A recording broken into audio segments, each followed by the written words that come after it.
Hej, jeg vil forklare filmen Lykkevej på en enkel måde. Filmen handler om en kvinde, som hedder Sara. Hun lever et meget fint og rigt liv sammen med sin mand. Hun bor i et flot hus, og alt ser perfekt ud udefra.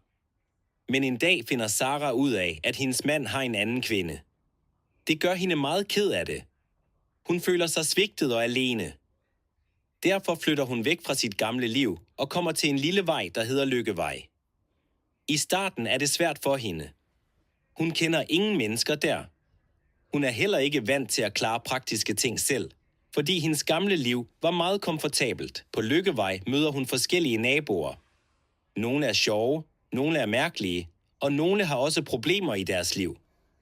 En vigtig person i filmen er Robert. Han er en stille og lidt ensom mand. Han har mistet sin kone og er stadig meget trist.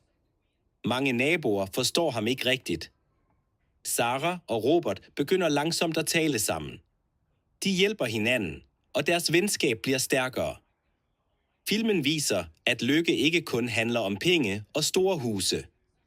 Nogle gange finder man mere glæde i almindelige mennesker, venskab og fællesskab. Sara lærer også noget vigtigt. Hun bliver stærkere som person.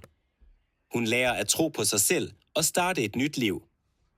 Filmen er både sjov, rørende, hyggelig og lidt trist nogle steder.